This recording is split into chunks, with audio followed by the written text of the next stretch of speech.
오늘 함께 나누는 말씀의 제목은 선교의 시작입니다. 사도행전이 벌써 13장까지 왔어요.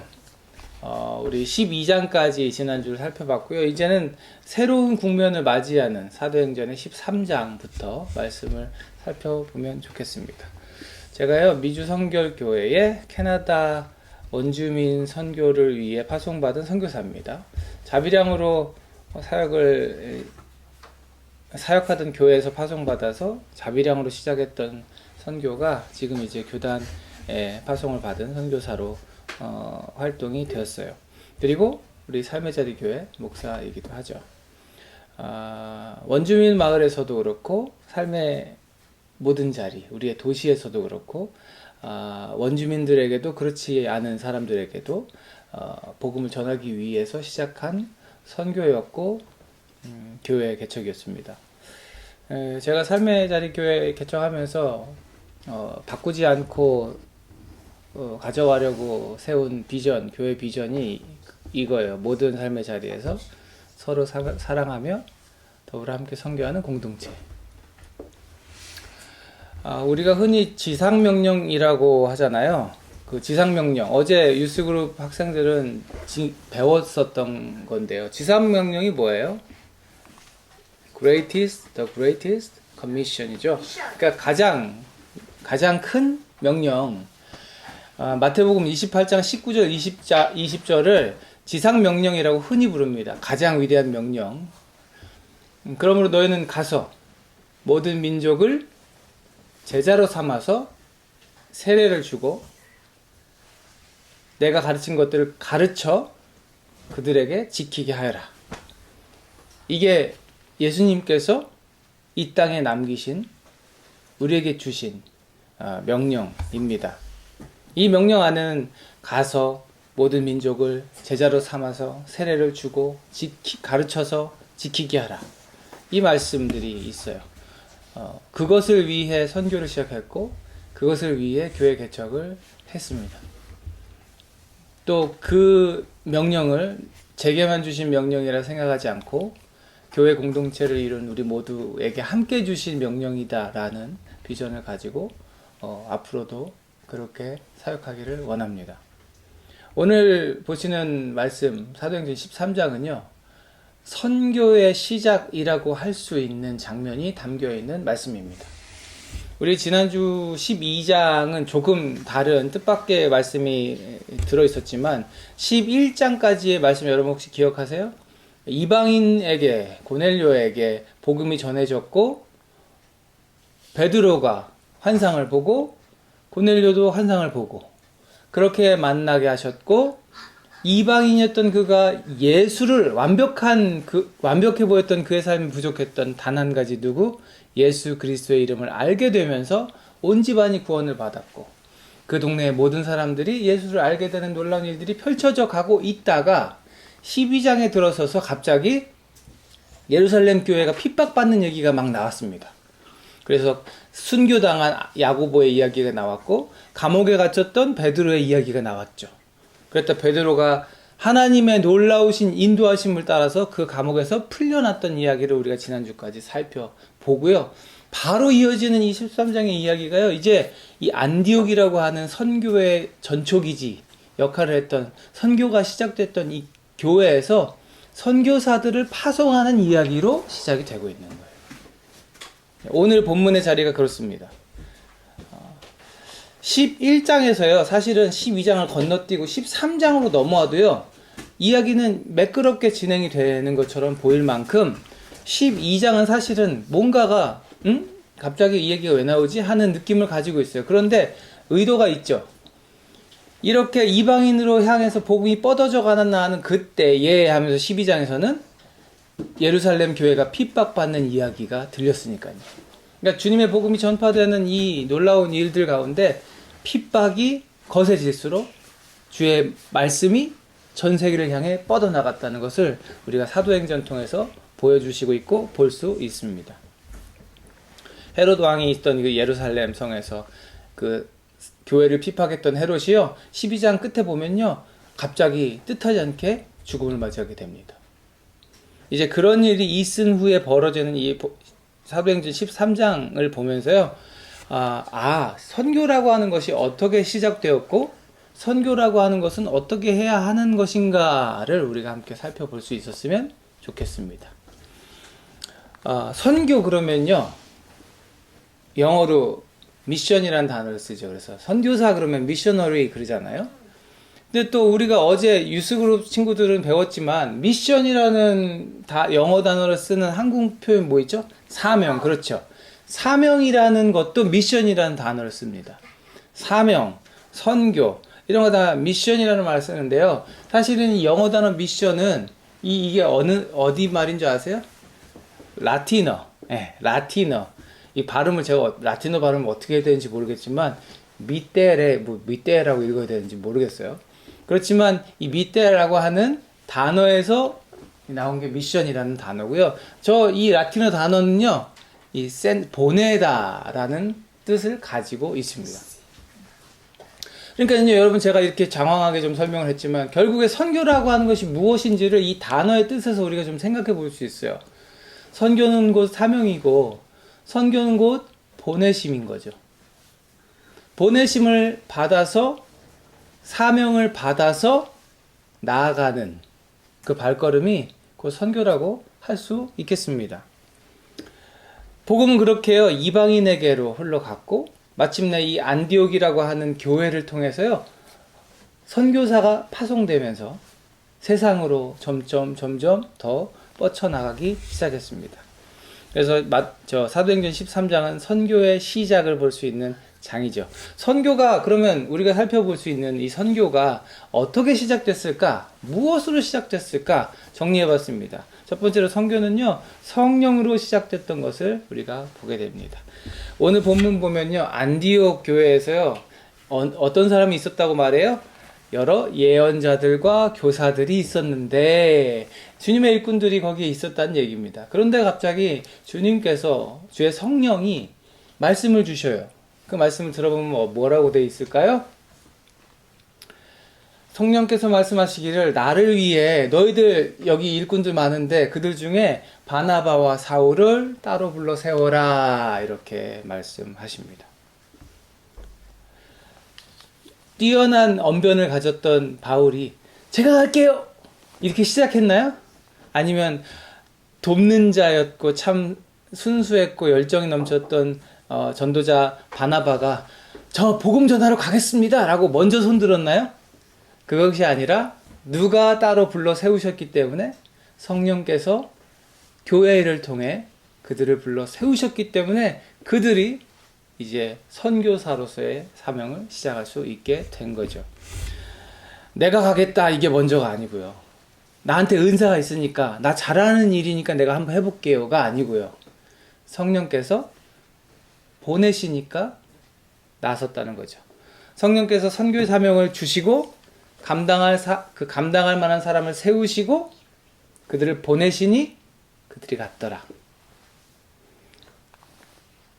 바나바와 사울은 성령이 가라고 보내심으로, 성령이 보내셨기 때문에 갔던 거죠. 사랑하는 여러분, 그렇게 선교는요, 성령으로 해야 하는 것인 줄 믿으시기 바랍니다. 성령의 보내심으로 선교하는 거예요. 성령의 말씀 가운데서 선교가 시작되는 겁니다. 그 성령의 능력으로 나아갔던 그들이 어떻게 해요? 성령으로 충만했던 그들이요, 악마를 보고 악마를 꾸짖고 악마에게 하나님의 손이 징벌하게 하는 주님의 순적한 도구가 되었죠. 성령으로 충만하여 마술사를 노려봤다. 노려보는 것도 성령으로 충만해서 해요. 그렇게 보고 주님의 손이 이 악마 같은 녀석, 너 복음의 전파를 방해하는, 복음을 들으려고 하는 사람을 방해하는 너 이 사단 악마야, 주님의 손이 너를 가만두지 않을 것이다 하고 선포하죠. 그리고 그대로 됩니다. 사랑하는 여러분, 우리에게 주신 모든 사역, 모든 우리의 선교의 사명이요, 시작에는 하나님이 계셔야 하는 줄 믿으시기 바랍니다. 교회가요, 아무리 좋은 명분으로요, 좋은 일이라고 시작해도요, 거기에 하나님이 없으면 아무 소용 없습니다. 선교도요, 보기 좋게 막 엄청나게 멋지게 뭐 화려하게 돼도요, 하나님이 원하시는 일이 아니면 그건 아무것도 아닌 거예요. 선교는 내가 하고 싶은 일을 하는 게 아니거든요. 성령께서 보내셔서 하는 일이고 성령께서 시키신 일을 하는 거기 때문에요. 하나님께서 원하시는 일을 하는 것이기 때문에 그렇습니다. 내 능력으로 할 수 있는 것도 아니에요. 돈을 아무리 많이 써서 잘 된 것 같이 보여도요, 제가 선교 현장에서 그런 일들을 가끔 봅니다.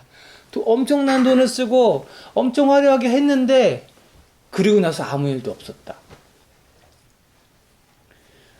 선교도 여러분의 맡은 사명 감당하는 일도요, 내 능력으로 하는 게 아니에요. 성령의 능력으로 감당하는 거죠.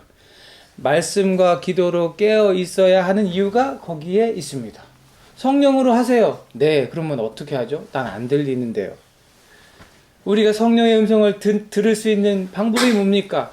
말씀과 기도로 되는 줄 믿습니다. 성령의 음성을 들으려면, 그분의 목소리가 이렇게 내 귀에, 내 마음에 들리려면, 그분의 능력이 내 안에 충만하게 역사하려면 우리가 말씀과 기도를 붙잡지 않고서는 그렇게 할 수 없다는 거죠.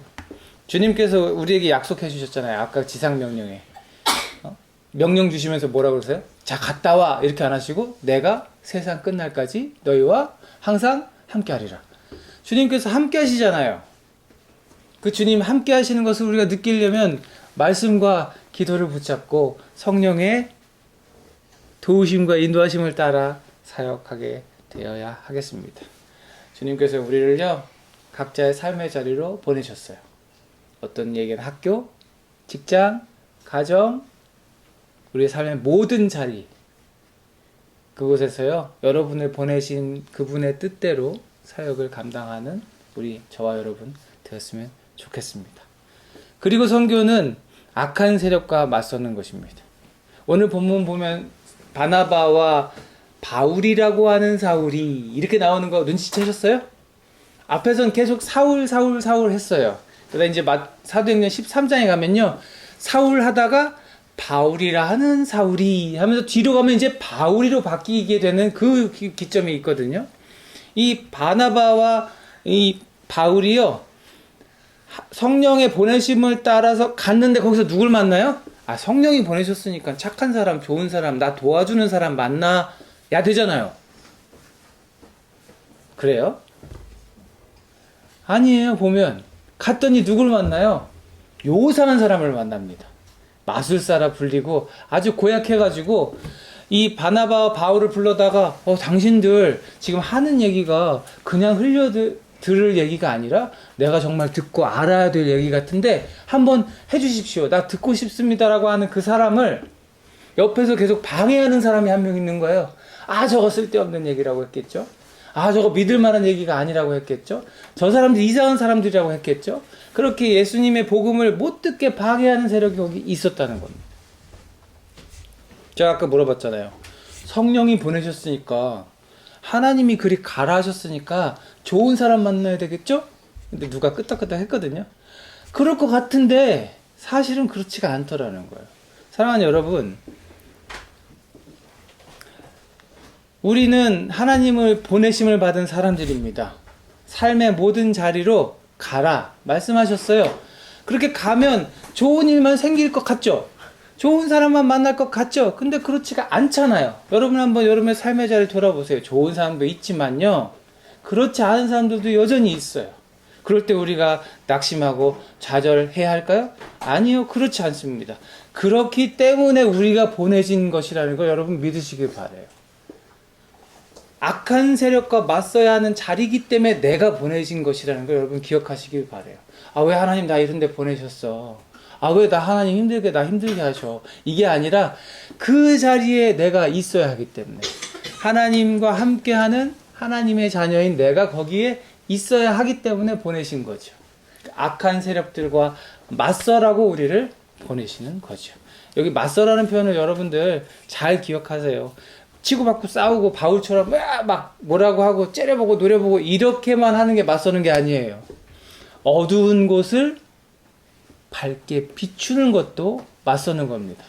어두워진 저 세상으로 우리가 나아가서 세상의 빛 대신 예수 그리스도의 그 빛으로, 그 복음으로 어두워진 세상을 밝히는 일, 그것도 맞서는 일인 거죠. 사랑하는 여러분, 우리는 악한 세력과 맞서야 하는 자리로 보내심을 받았습니다.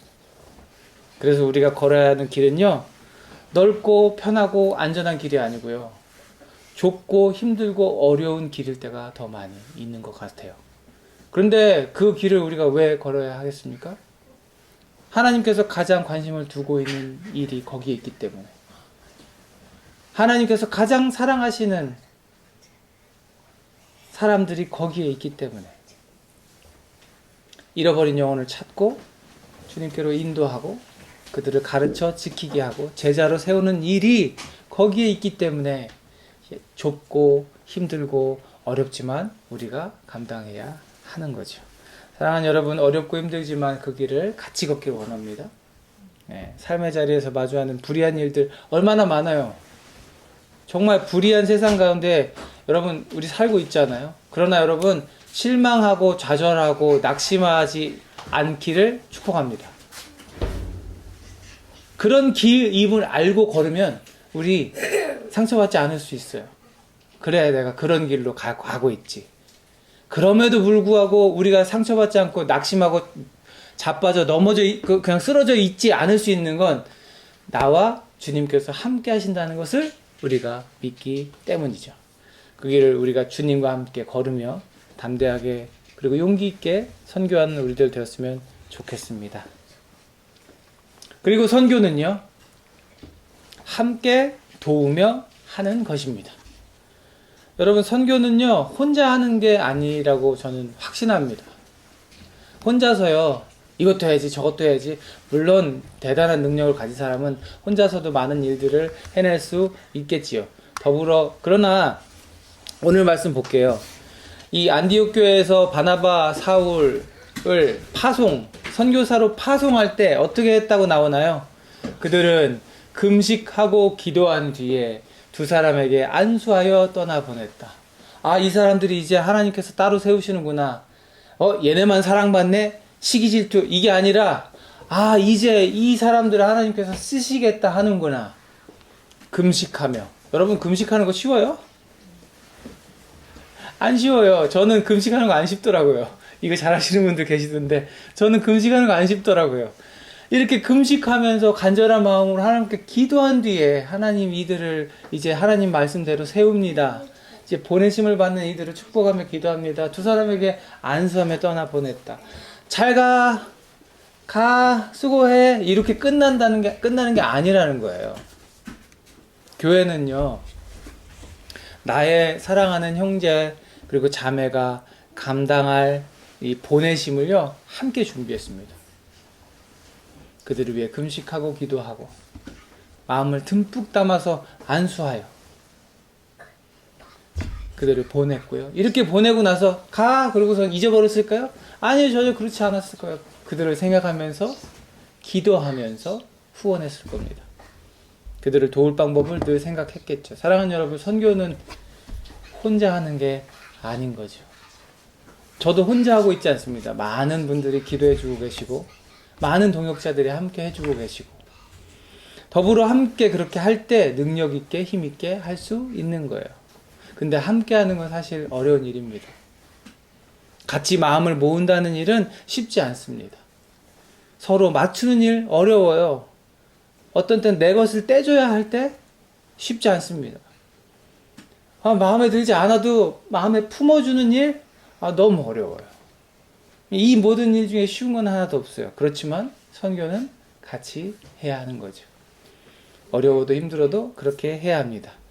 선교만 그럴까요? 우리 교회의 사역도, 우리 삶의 모든 자리에서 이루어지는 하나님께서 주신 그 모든 일들도요, 혼자 감당하는 건 너무 힘들어요. 그래서 우리가 어떻게 해요?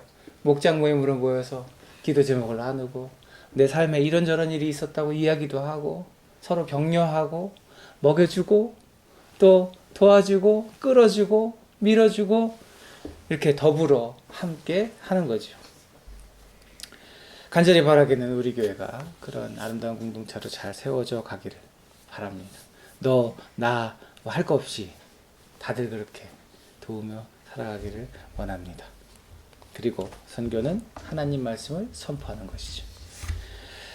그들이 가서 바나바와 바울이 했던 일이 뭘까요? 그들은 살라미에 이르러서 유대 사람의 여러 회당에서 하나님의 말씀을 전하였다. 다른 건 뭘 했겠어요? 물론 바울은요, 나중에 보면 자비랑 선교 텐트 메이커였잖아요. 일도 하고 낮에 막 그 두란노 사원 옆에 거기 가서 가르치고 막 사람들 가르치기도 하고 교제도 하고 신방도 하고 많은 일들을 했어요. 그러나 바울, 바나바 이 전도자들이 가장 온 마음을 다해 했던, 가장 심혈을 기울여 했던 일은 뭘까요? 하나님의 말씀을 전하는 거였던 거죠. 가는 곳마다 하나님의 말씀을 전해요. 사랑하는 여러분, 왜 그럴까요? 말씀에 능력이 있기 때문입니다. 하나님의 말씀은 살아있는 능력의 말씀인 줄 믿으시기 바라요. 히브리서 4장 12절 말씀에 하나님의 말씀은 살아있고 힘이 있어서 어떤 양날 칼보다 더 날카롭습니다. 그래서 사람 속을 꿰뚫어 혼과 영을 갈라내고 관절과 골수를 갈라놓기까지 하며 마음에 품은 생각과 의도를 밝혀냅니다. 말씀이 곧 능력인 거죠. 오늘 본문에서도 분명히 알 수 있어요. 마술사라 불리던 그 자가요, 사람들을 자꾸 믿지 못하게 하죠. 하나님께서 벌을 내리셔서 그 눈이 멀게 하십니다. 그리고 이 모든 과정을 보면서 사람들이 놀랬고, 그 중에 누구? 그 일어난 일로 하여금 그 자리에서 믿게 됐대요. 하나님을 믿게 됐대요. 근데요, 그 일어난 일을 보고 주님을 믿게 되었고요, 거기서 끝나지 않고 주님의 교훈, 하나님의 말씀에 그들의 마음이 열리게 되는 거죠. 사랑하는 여러분, 우리는 모두 다 믿는 자들로 여기 앉아 있잖아요. 믿는 것으로 끝나는 것이 아니라 우리는 계속해서 주님의 교훈을, 하나님의 말씀을 우리 가운데 새겨야 할 줄 믿습니다. 바울은 권면해요. 디모데후서 4장 2절 말씀에 말씀을 선포하십시오. 기회가 좋든지 나쁘든지 꾸준하게 힘쓰십시오. 끝까지 참고 가르치면서 책망하고 경계하고 권면하십시오. 바울은 자신의 후배, 자신의 영적인 아들과 같은 디모데가 있는 교회에서 목회할 때 이렇게 권면한 거예요. 말씀 잘 전해. 끝까지 전해. 제가 여러분께 권면합니다. 여러분 말씀 공부 열심히 하시고 많이 읽으시고 묵상 많이 하시고 그 말씀이 내 삶의 양날의 검이 되어서 어떤 사단마귀 권세도 그 말씀으로 이겨내게 하시고 여러분 말씀을 지켜 행하는 그 모습을 통해서 세상 가운데 예수를 드러내는 여러분 되시길 축복합니다. 이제 말씀을 정리합니다. 예수님께서 우리를 세상으로 보내셨어요. 성령과 함께 우리는 있는 곳에서 어두움을 밝혀야 합니다. 힘들고 어려운 길이지만 그렇기 때문에 우리 함께 걸어야 합니다. 성령의 능력으로 교회 공동체의 마음으로 함께 걸어야 하죠. 최선을 다해 배워야 하고요. 최선을 다해 그것을 전해야 하고 제자 세우고 가르쳐 지키게 하는 그 놀라운 일 우리가 해야 합니다. 사도행전 13장에서 시작된 이 선교의 시작 그리고 이어진 복음의 전파로 우리가 있고 또 우리를 통해 시작된 선교가 우리를 통해 이어져 가기를 주님의 이름으로 축복합니다. 기도하겠습니다. 하나님 감사합니다. 그 옛날 사도들이 걸었던 선교의 길을 돌아봅니다. 시작된 선교 이제 우리가 잘 이어받아서 이어가기를 원합니다. 우리를 각자의 자리로 보내신 하나님 그곳에서 성령과 더불어 그 맡기신 사명을 감당하는 우리들 되게 하여 주옵소서. 쉽지 않고 때론 눈물나게 고통스럽고 때론 주저앉고 싶을 만큼 힘들지만 그 길을 알기에 그렇다는 것을 알지만 주님께서 나와 함께 하심을 믿기에 그 길을 오늘도 묵묵히 걸어내고 마침내 승리하는 여기 있는 주의 사랑하는 백성들 되게 하여 주옵소서.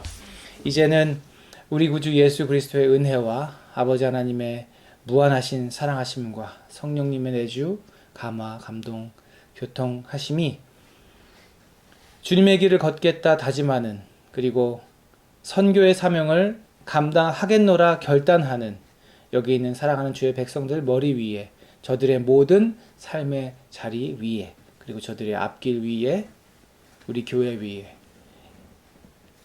이제로부터 영원토록 함께 하시옵기를 간절히 축원하옵나이다. 아멘.